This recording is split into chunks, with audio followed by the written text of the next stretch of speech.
Na primeira parte das nossas discussões, a gente entendeu a nossa perspectiva individual. Ser e não ser, ou Atma e não Atma. E depois de compreender essa perspectiva individual, de várias maneiras, a gente começou a, agora, trazer uma compreensão da perspectiva macro, universal.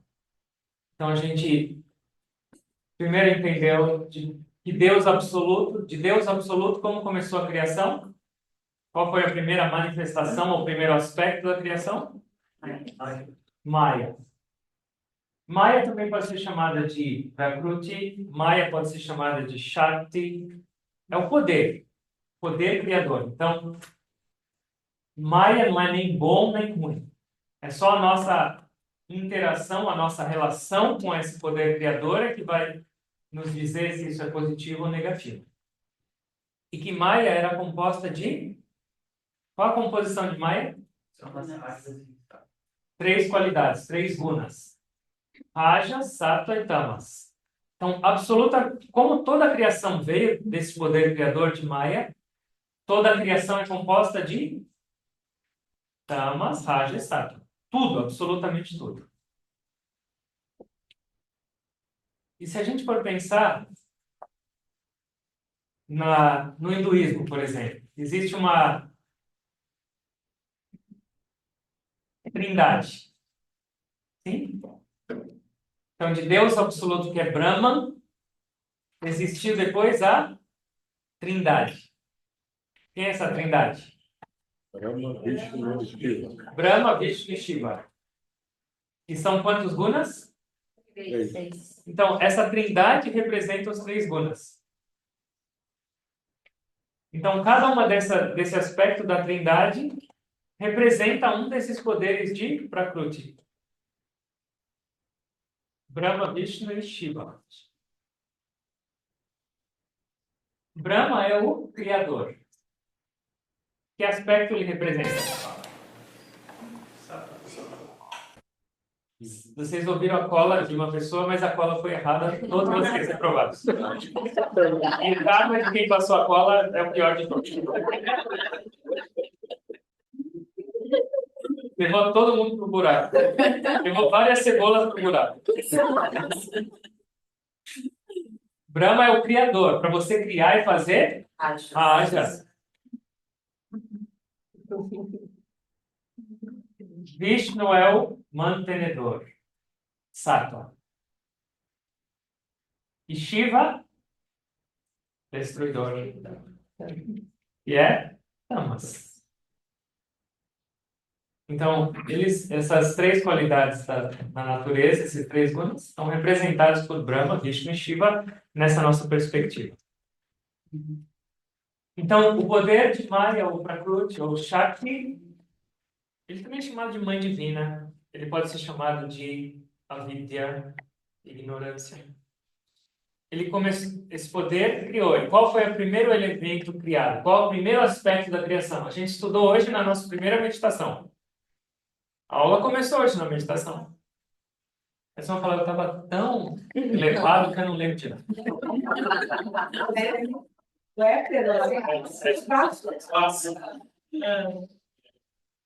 O espaço.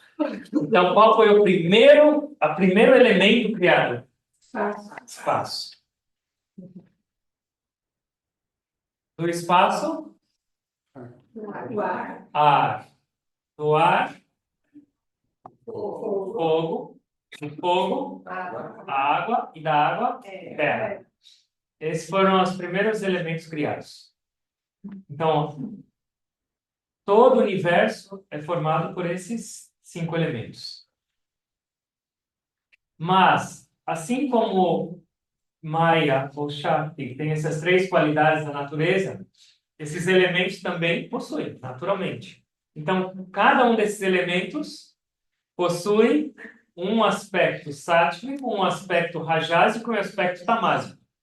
E como eles são a fonte de toda a criação, a partir de cada um desses 3 aspectos, de cada elemento, surgiu a criação. Então, vamos por partes. Elemento espaço. Tem um aspecto sátpico, um aspecto rajásico e tamásico, certo? O aspecto sátpico do elemento espaço deu criação a algo. A partir do aspecto sátpico do elemento espaço, algo foi criado. Alguma ideia?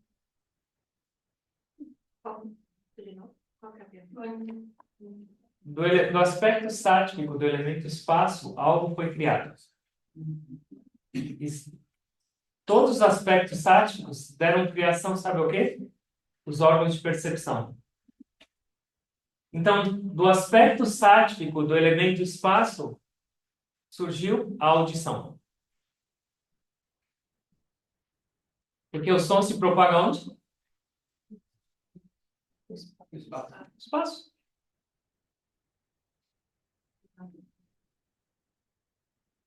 Vamos para o próximo elemento. Vamos discutir todos os sátpicos, depois a gente vai para o rajásico. Então, cada um desses é um órgão de percepção. Agora, o elemento ar. O aspecto sátpico do elemento ar criou tato.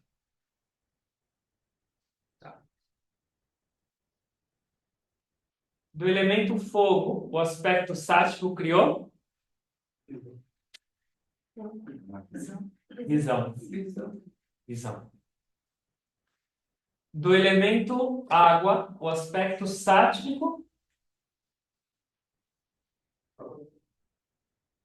paladar.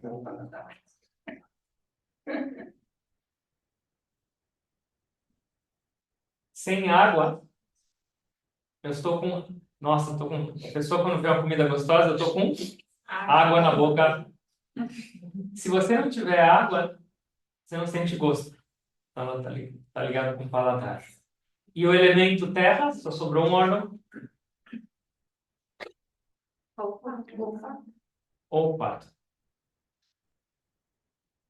Então, os órgãos de percepção foram formados pelo aspecto sátpico de cada um dos elementos. Isso está claro?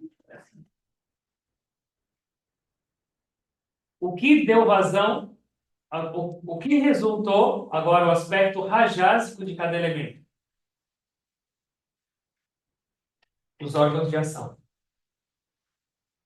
Então, da parte rajásica do elemento espaço que foi criado,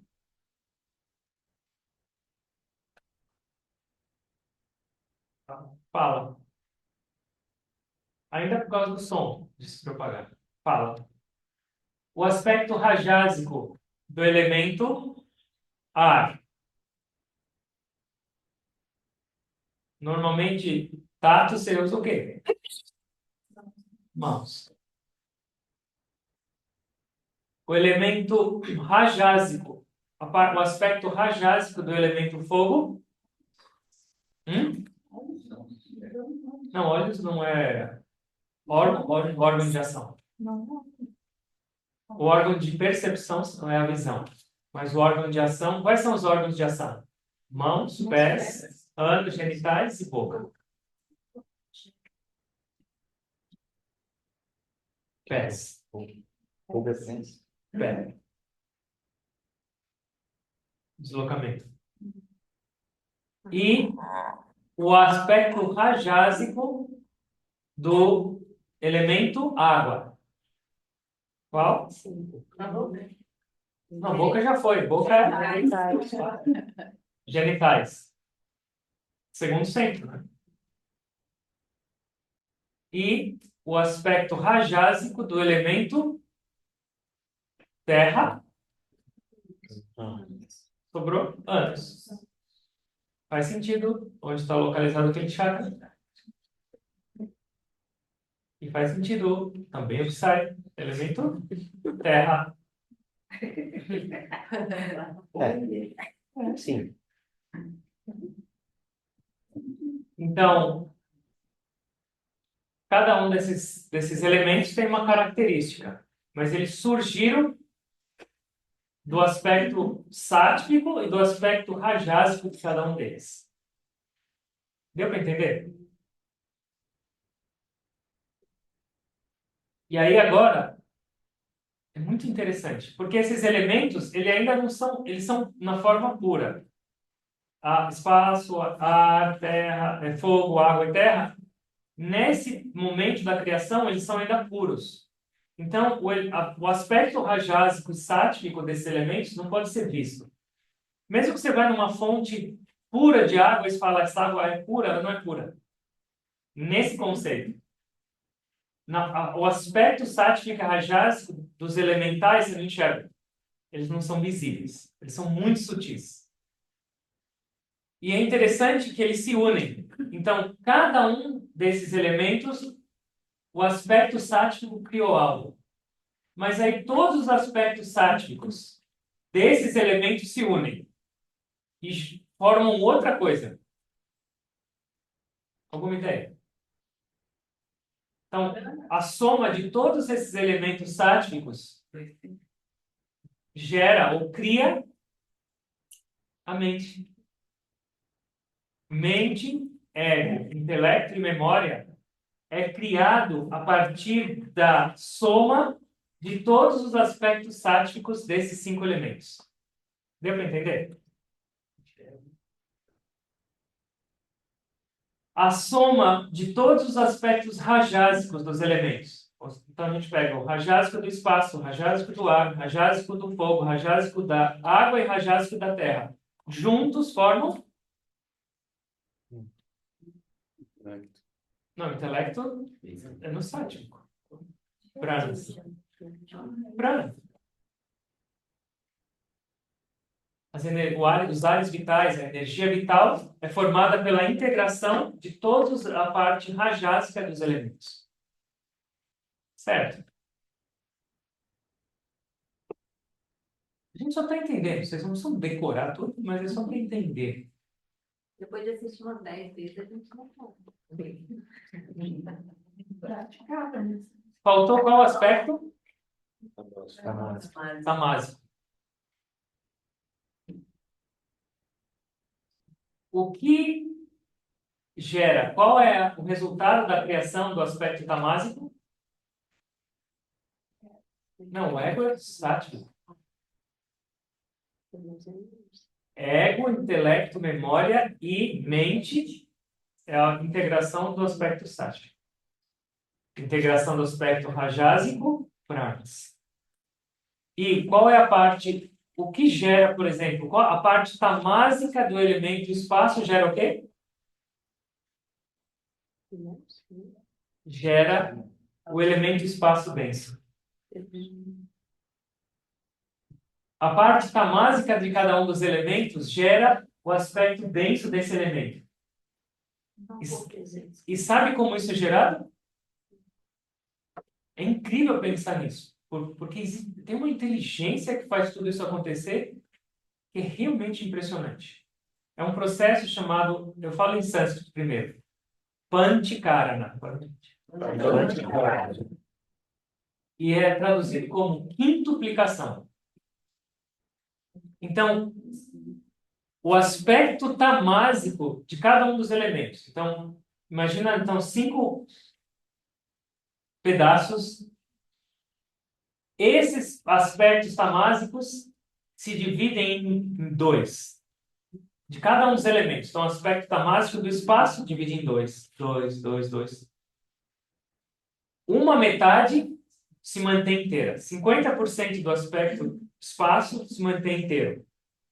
E a outra metade se divide em 4. E aí, 1/8 de cada uma dessas partes vão se misturar entre si. Então, 50% do espaço se mantém intacto.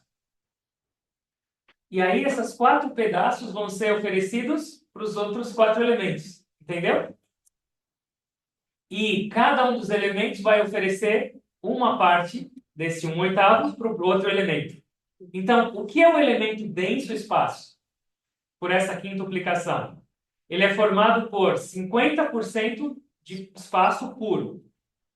E os 50% formado de uma parte, 1/8 de ar, 1/8 de fogo, 1/8 de água e 1/8 de terra.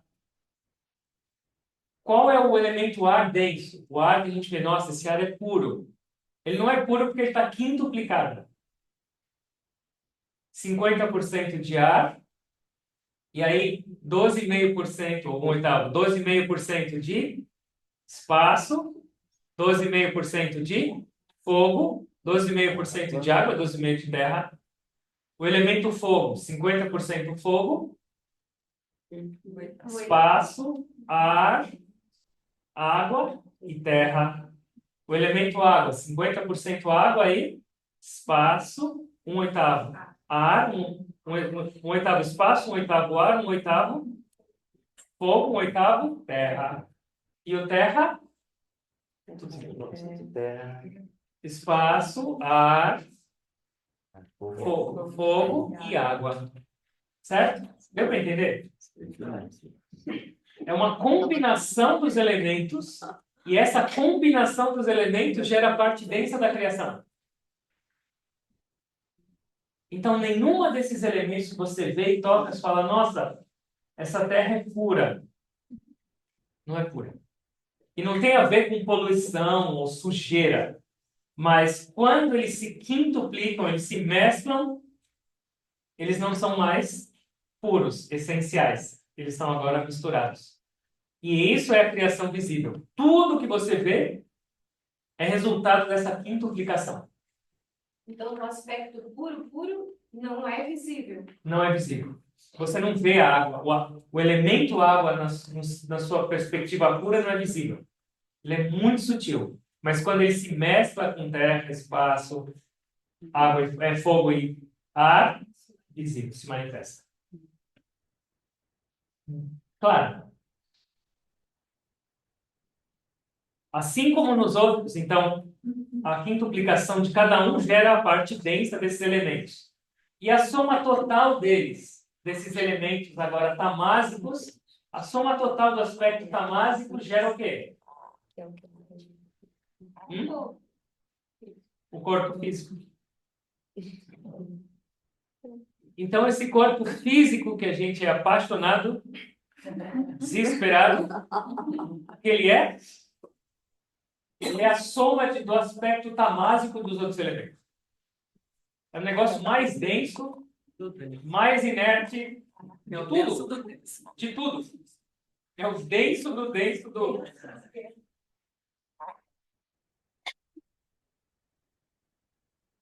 Ficou claro? Então, a partir de Brahma, Maya, 3 gunas, e toda a criação começou. No aspecto sático, ajásico, e depois o tamásico deu vazão à criação perceptível pelos sentidos. Isso, amigo, e os outros corpos?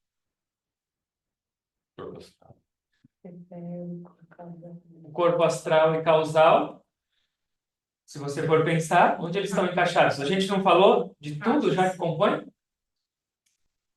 O corpo astral é formado do quê? Mente, É chamado oral. Qual era? Algumas aulas atrás, o corpo astral era formado do quê?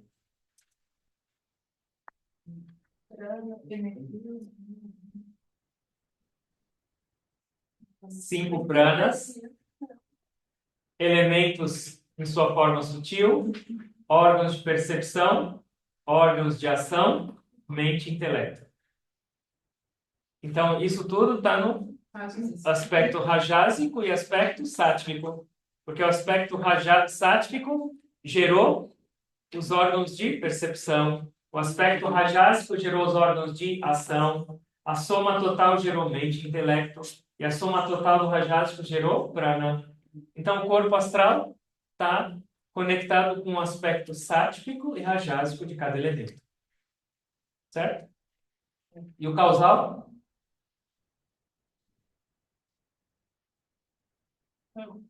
Nada. Ele não tem elemento. Ele não está conectado. Ele não é elemental.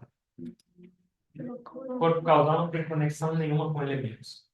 Ele está conectado só com Maya, avidya. Certo? Ou dentro do possível? Dentro do possível. Só não dá para aprender para mim, mas foi compreensível. A ideia não é vocês decorarem isso, mas é só compreender esse processo de criação. E aí o que acontece?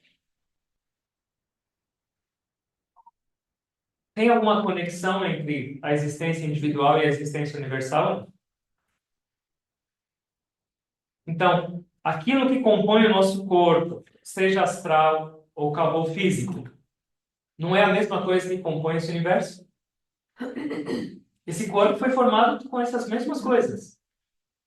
A parte sátvica jásica criou nossa mente, nossos sentidos e nosso prana.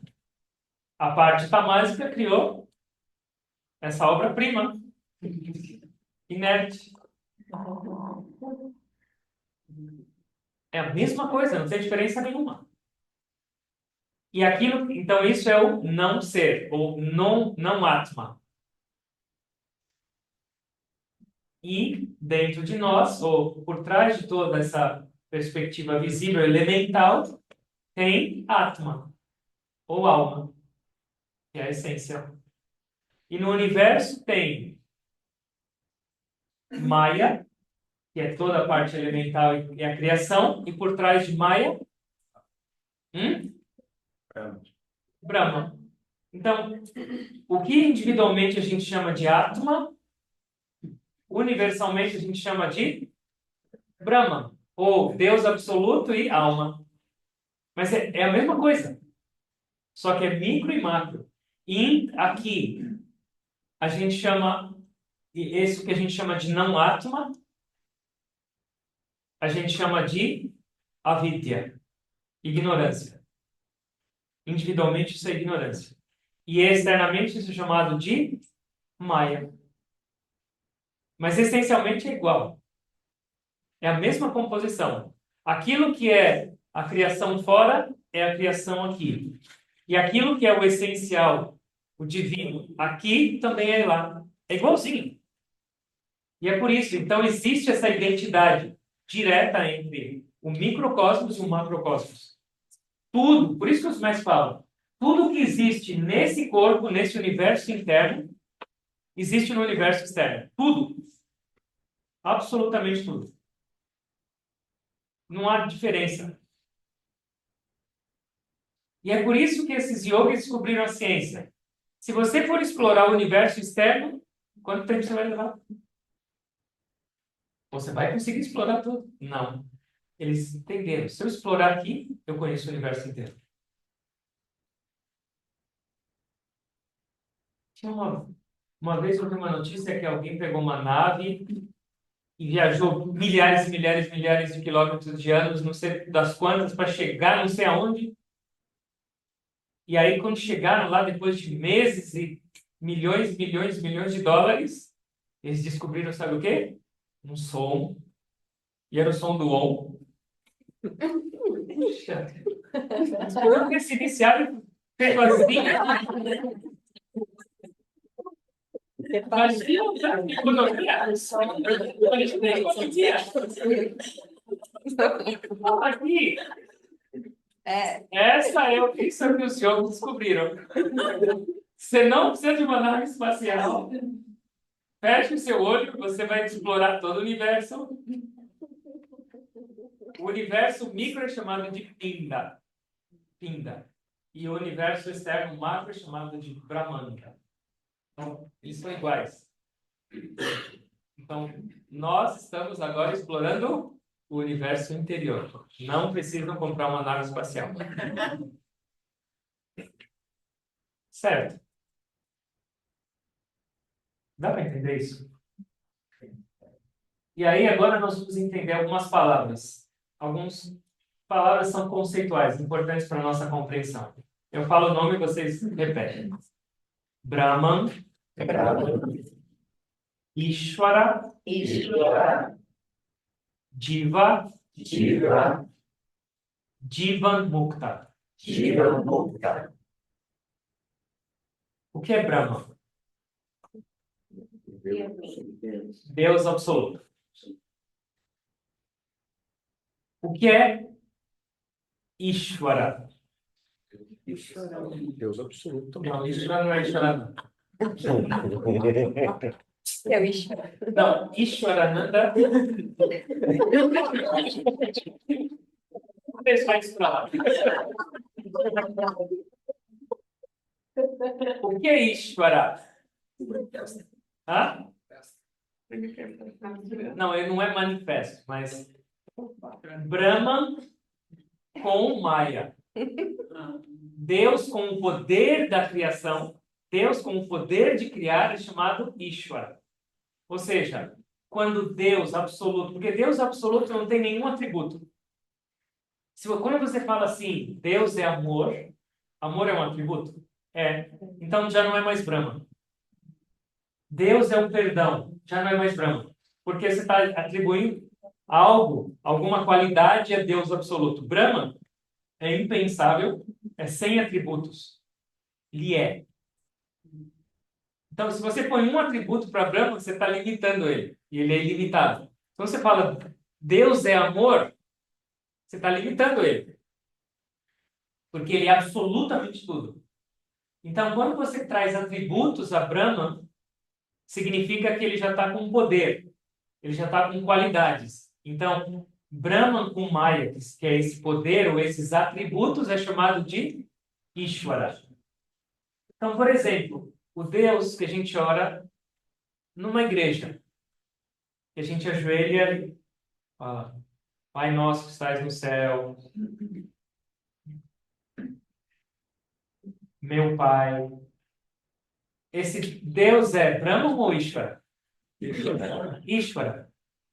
Porque a gente está se conectando com atributos de Deus.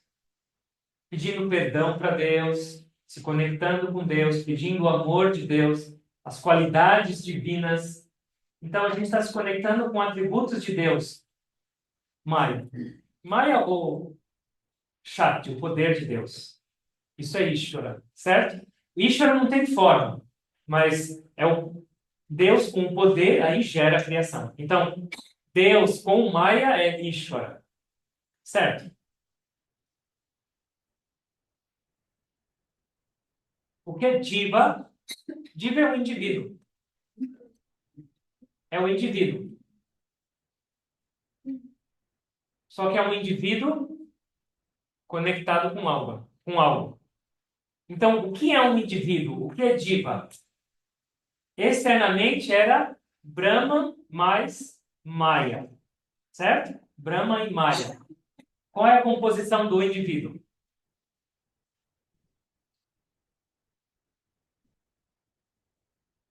Ao invés de Brahma, nós vamos chamar de quê? Atma. Mais o quê? Qual era a outra palavra em vez de Maya individualmente? Avidya. Avidya, que é a ignorância. Então, Ishvara é Brahma mais Maya. E o indivíduo chamado Jiva é Atma mais Avidya.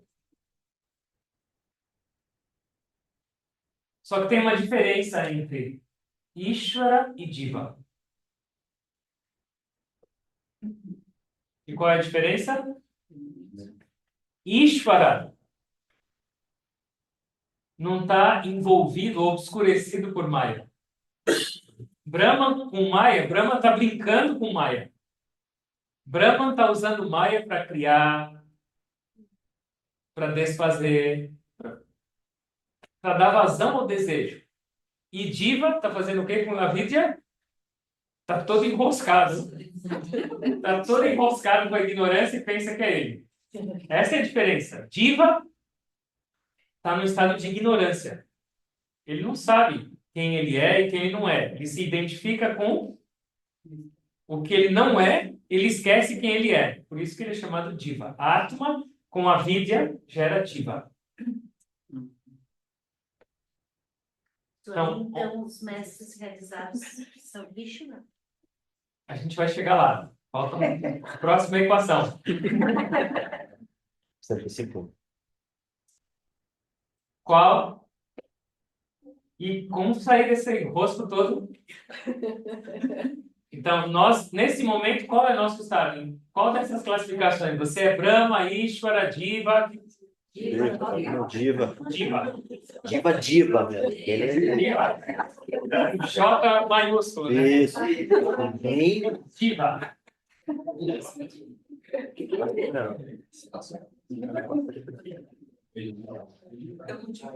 E qual é a saída disso? É essas reflexões todas, tá? Sobre Viveka.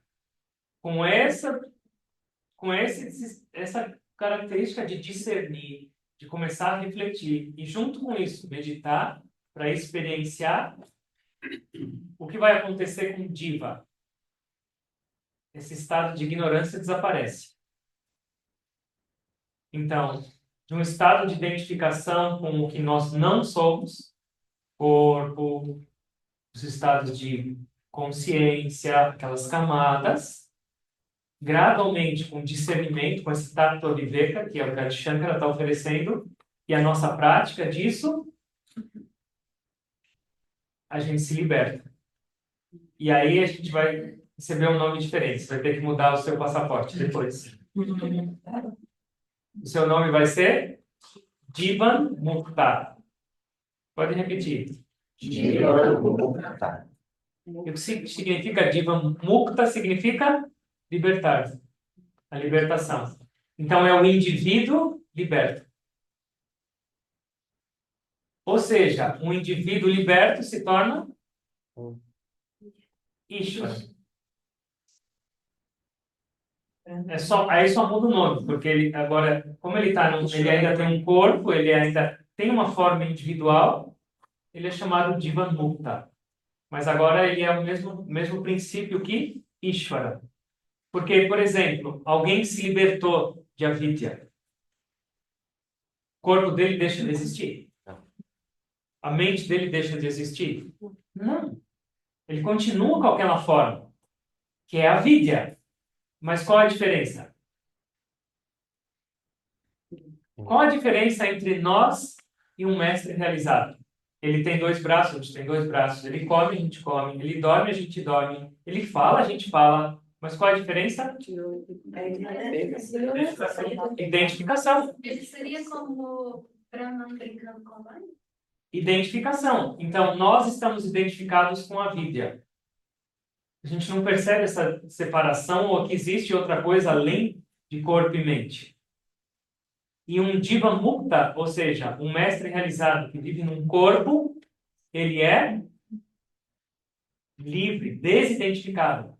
Ele tem um corpo, mas não é mais dele. Ele tem uma mente, mas esses pensamentos não são mais dele. Para um mestre realizado, um corpo que ele está vendo, ou o corpo que a gente chama dele é igual. Não tem diferença. Não existe mais identificação. Então, qual é o princípio libertador? Desidentificar-se. Não identificar-se com a Vidya. A Vidya vai seguir. Enquanto esse corpo existir e essa mente existir, isso é parte de a Vidya.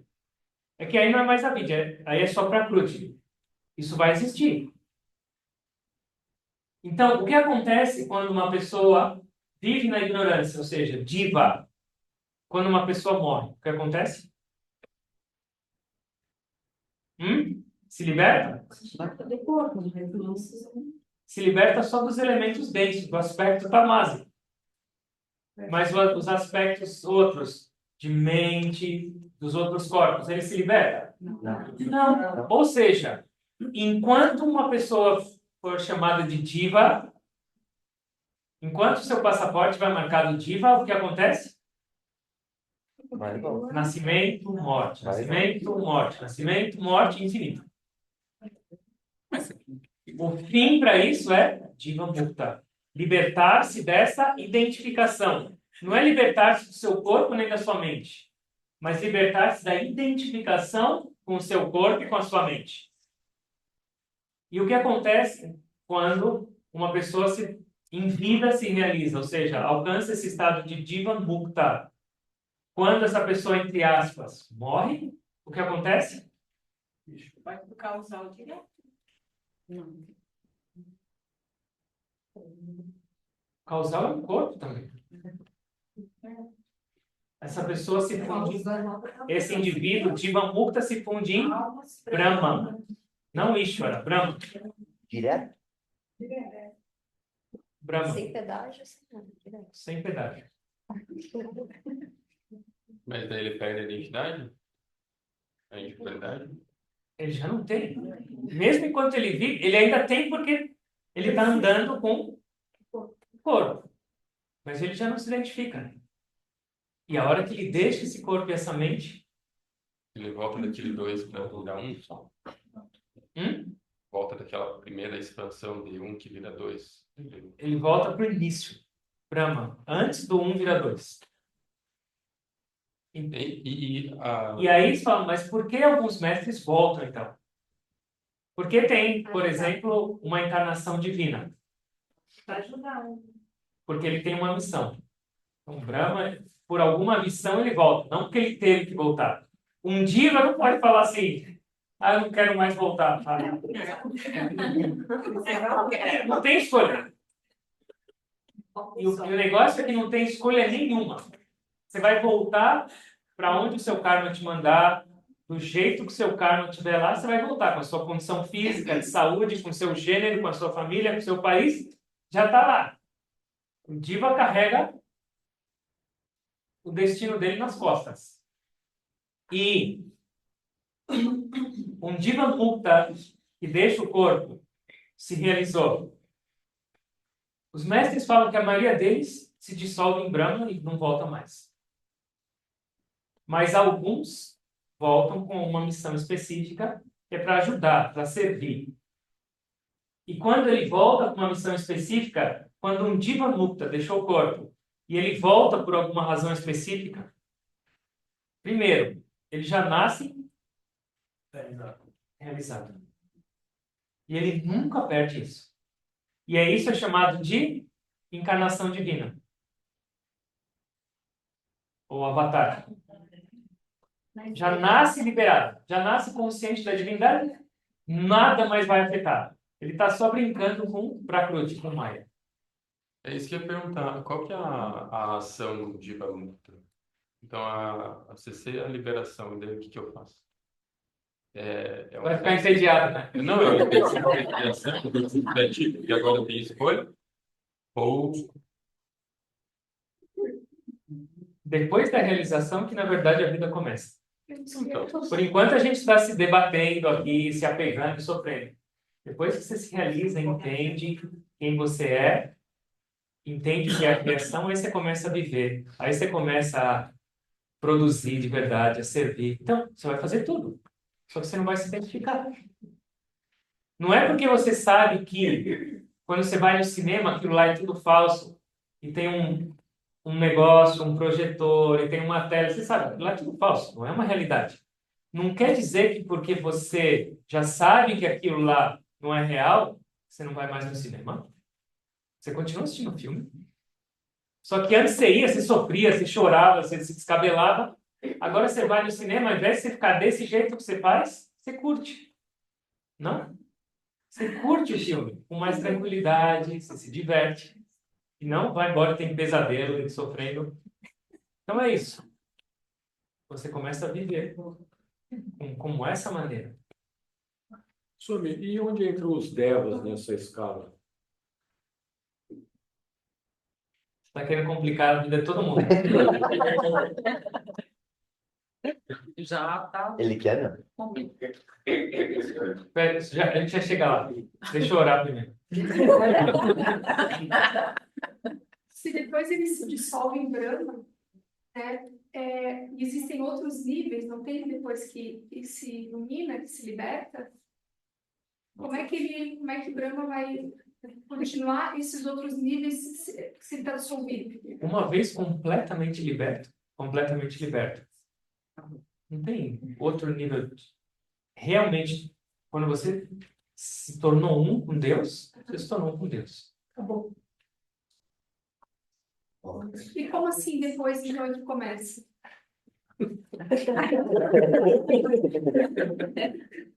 Uma vez o Gurudev perguntou para um guru dele que chamava Totapuri. falou, me explica um pouco sobre a criação. Como começou a criação? Aí o guru dele falou assim, a criação não começou ainda. É só isso aí. Tudo desce. Tudo isso aqui ainda são umas sementes. NTP, com NTP. Deus, ele ainda está sonhando. A criação ainda não começou. Ela vai começar. Explicou tudo. Teoricamente, é complicado. Por quê? Porque todo o nosso tipo de raciocínio, ele é absolutamente limitado. A gente não tem como compreender o Criador com o aspecto da criação. Por isso que a gente falou. A gente está entendendo de uma certa maneira a criação, que óbvio não é. Mas para ter a experiência disso, que é a compreensão, só existe uma maneira, que é a paróquia. Lembra que a gente É a falou? primeira experiência. Que é aquela que é além dos sentidos, além de mente, além de tudo. Porque, por enquanto, os mestres falam, a gente não está vivendo, a gente está quase sobrevivendo. A gente criou um mundo imaginário e acredita nesse mundo imaginário e está vivendo nesse mundo imaginário, de avidya, de Maya. Quando uma pessoa se realiza, esse mundo imaginário desaparece. E o mundo real, que é Deus em tudo, em todas as formas, surge. Então ele começa a viver a realidade, e não a irrealidade. Por isso que eu falei que a vida começa. A vida real, e não a vida imaginária que a gente está vivendo. Só que a gente está tão enraizado nessa vida imaginária que o que parece irreal e sonho. Isso que a gente está discutindo, não é? É o contrário. Fala, eu sou a alma, eu sou eterno, eu sou a bem-aventurança, eu sou a consciência, não parece irreal. Parece um sonho, é só teoria. Porque eu tenho dor, porque eu me identifico, porque eu tenho esses sentimentos, porque eu sou homem, eu sou mulher. Eu estou completamente identificado com o irreal e completamente desidentificado com o real. Então, essa não é, a vida não começou ainda, por isso. Quando uma pessoa alcança esse estado de iluminação, ou seja, iluminar significa perceber a realidade. E aí começa a vida nessa perspectiva. Entendeu? O William Baba perguntou sobre Devas. Devas são seres celestiais. Qual a diferença? Eles estão no corpo sutil. Eles só não estão no corpo físico. Então é o mesmo princípio.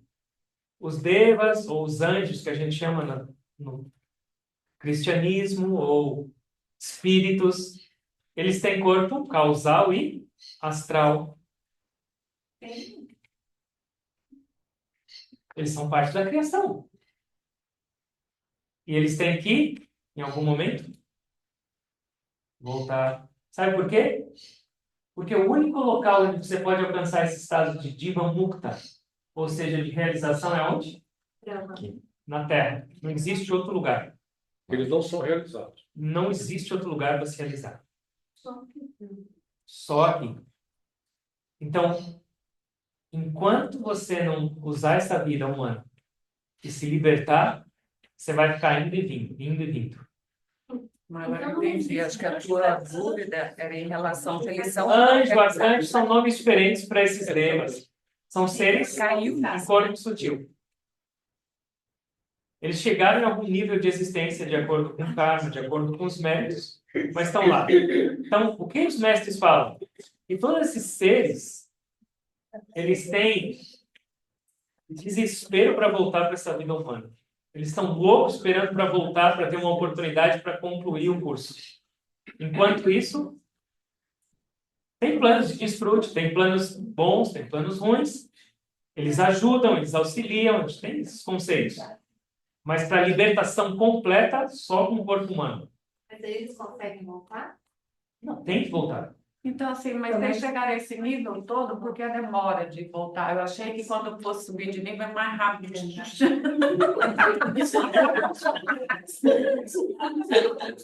E eles falam que esses seres celestiais, esses seres em corpo astral, eles olham e falam, se eles soubessem A importância. A importância desse corpo humano. Se eles soubessem Aproveitariam mais. o poder ou o valor disso aqui, eles não iam viver dessa maneira. Eu aqui esperando A oportunidade. a oportunidade e olha como eles vivem, Desperdiçando a desperdiçando. Olha Você vê só, que quando depois eles de- chegarem aqui, eles vão estar a mesma impressão, eu vou se confundir de novo. Não. Ei, mas como é que eu sei quantos créditos eu ainda tenho aqui, tá? Faz o seguinte, quando o Guruji vier a próxima vez, você pergunta. Não. Não pergunta.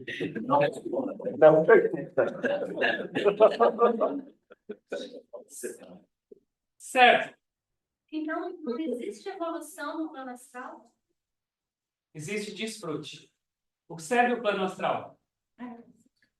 O plano astral é como uma recompensa do que você conquistou no plano físico. E quando eles já voltam um pouco mais evoluídos que a gente, ou eles voltam de zero. Assim, não Você tem ganha um conhecimento. crédito.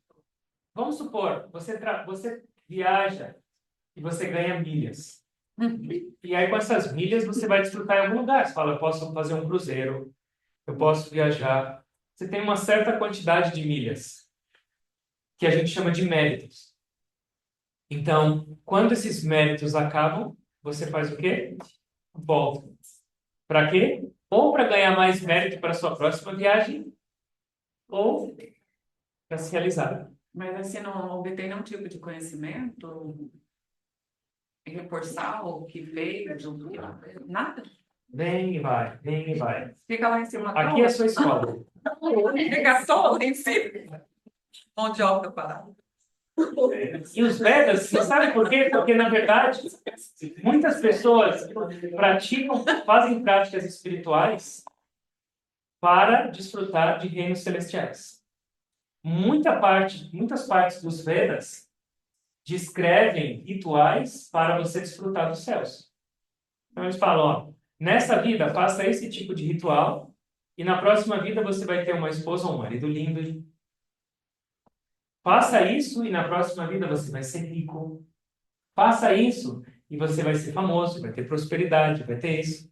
Então, muitas pessoas fazem práticas espirituais para desfrutar daquele plano, daquele plano, daquele plano. Então, o Guruji fala que nesses planos celestiais, tudo é bom. Esses seres não envelhecem. Todos são lindos. Eles têm qualquer tipo de desfrute à disposição o tempo inteiro. Mas qual é o problema? Vai ter que voltar. Temporário. Chegou uma hora, game over. E aí tem que voltar. Sai do cinema. Aí trabalha mais, ganha mais crédito. Na realidade. Esse é o ir e vir, ir e vir, ir e vir. Lá também, amor. Até que um dia a pessoa fala, até quando? Até quando esse negócio? Quantas vezes eu já fiz isso? E quantas vezes eu ainda vou querer fazer isso? Ficar nessa enrolação, nesse sofrimento, nesse me debater? Enquanto uma pessoa não alcança Deus, tudo é Maya. Tudo é a criação. Se é uma criação sutil, se é uma criação física, tudo é a criação. Qual é o nosso propósito? E além da criação. E é isso que depende do desejo de cada um. De acordo com o seu desejo e a sua perspectiva, você vai obter. Aquilo que você desejar para a sua vida, você vai alcançar. Não tenha dúvida. É isso. O seu futuro agora ele só é estabelecido pelo seu desejo do presente. Então, o Gurudev falava, as pessoas se preocupam com o futuro. Não tem que se preocupar. Olha só para o seu momento presente e saiba, o seu futuro vai ser só um reflexo desse presente. Não precisa. E agora, como vai ser amanhã? Será que eu vou estar bem ou não? Será que é a minha próxima vida? É absolutamente como está o seu agora, é o seu amanhã. Ou seja, ao invés de você ficar pensando qual o plano de existência que eu vou, o que vai acontecer comigo amanhã, pergunta e coloca na sua cabeça o que eu vou fazer agora, nessa respiração. Eu vou continuar andando desse jeito ou eu vou mudar a minha vida? E para mudar a sua vida é só agora. Ponto. Não existe outro. Ó, já tô curada. Por isso que nós somos afortunados. Porque a gente tem essa respiração que é a vida. além dessa respiração, a gente tem esse corpo humano, que é o único que nos permite sair desse estado de diva, de ignorância, para diva mukta, libertação. Nenhum outro ser vivo pode fazer isso. Nem celestial, nem nada. Só nós, humanos. E junto com isso tudo, a gente tem o livre-arbítrio, que é o que nos permite decidir ou discernir. Livre-arbítrio é o viveka. Discernir. Isso é condizente com onde eu quero chegar? Isso não é. Isso vai me fazer progredir mais rápido ou vai fazer estagnar ou regredir? Só o ser humano tem todos esses tesouros. E o que cada um de nós está fazendo?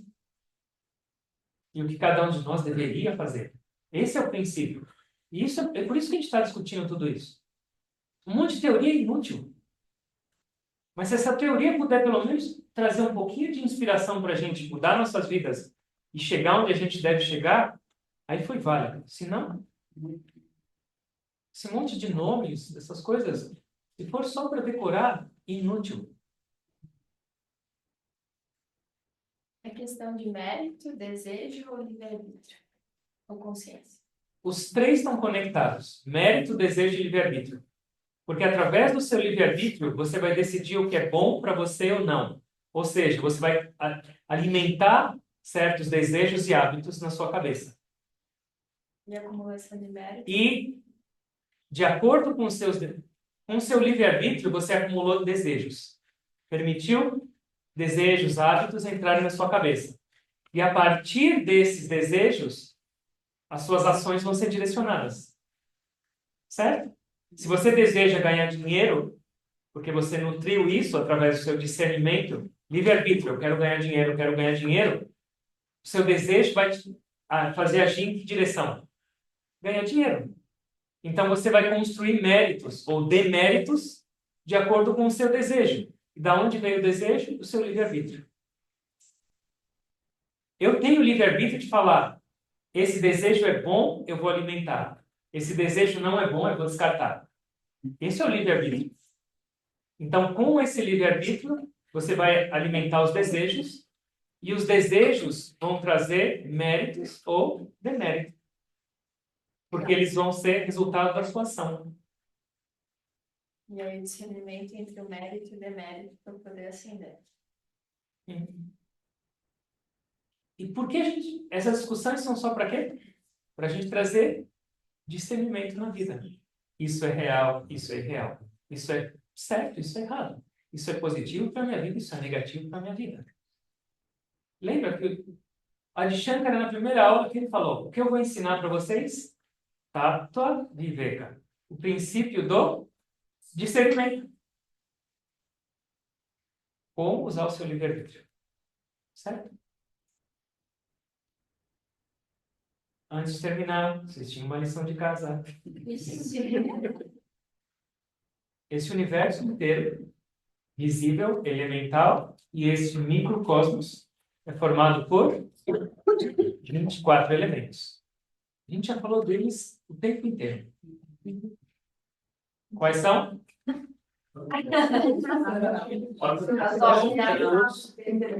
Cinco órgãos de percepção.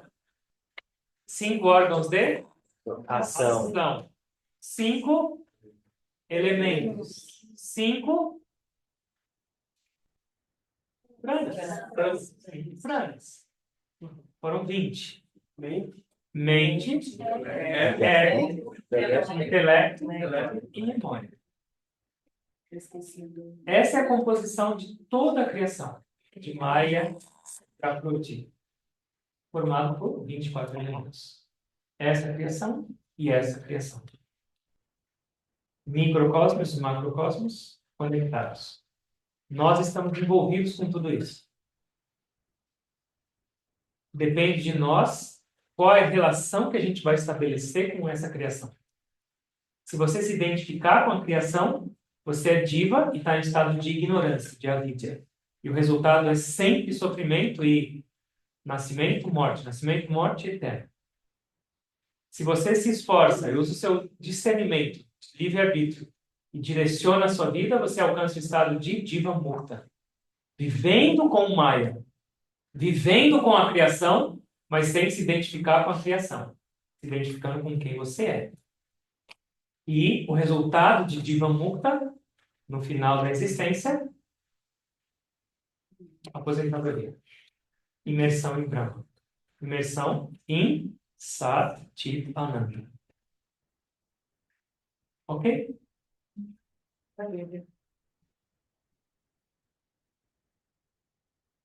Não é conceito. É o nosso tesouro.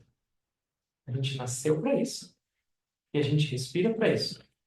Buscar e alcançar isso só depende de nós mesmos. Ok? Vamos fechar os olhos, por favor.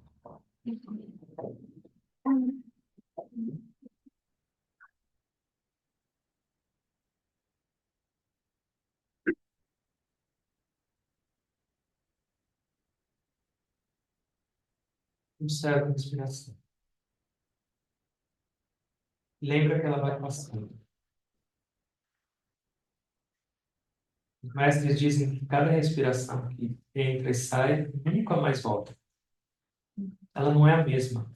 Cada respiração é única e cada respiração é um convite de Deus para essa libertação. Usar essa respiração depende de cada um de nós.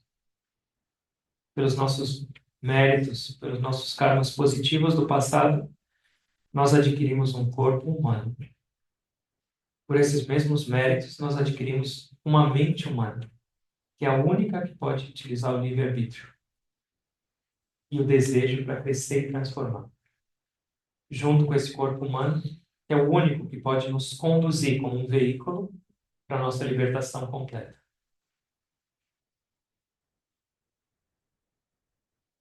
Adi Shankara fala que 3 coisas são as coisas mais raras de se acontecer numa criação, no universo inteiro. A primeira é um nascimento humano, e já entendemos a razão. A segunda coisa mais rara dentro do nascimento humano são os seres humanos com o desejo pela busca da razão do existir. E a terceira coisa ainda mais rara é, dentre esses seres humanos que buscam a razão de existir, a verdade, o objetivo, são aqueles que encontram o caminho, que encontram a verdade. Por favor, pensem um pouco na sua própria vida. E se nós não estamos nesse nível mais raro de todos, nós somos humanos, nós temos esse desejo por essa meta e nós alcançamos, por mérito, um caminho, um guia para chegar nessa meta. Tudo está nas nossas mãos. Entende o seu potencial. Entende onde você pode chegar. Por favor, aproveite essa vida. Desenvolve qualidades. E através dessas qualidades, nós nos tornamos qualificados para que essa sabedoria flua e flua cada vez mais nas nossas vidas, até que a gente esteja imerso nela. O amanhã não existe. O ontem já foi.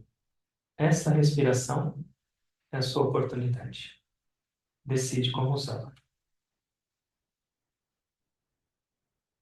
Que as bênçãos de Deus e dos mestres estejam sobre cada um de nós. Que nossas vidas sejam mais contínuas, mais disciplinadas, mais inspiradas. Que através dessa vida consciente, a gente possa alcançar esse estágio completo de libertação, de Jiva Mukta, união completa com Deus, nessa existência. A gente já esperou demais. Com gratidão a todos, agradecendo aos gurus por toda essa inspiração, agradecendo a Shankar por todo esse conhecimento oferecido para cada um de nós. Tentando perceber essa presença divina e absoluta em todos e em toda parte, eu me curo a vocês.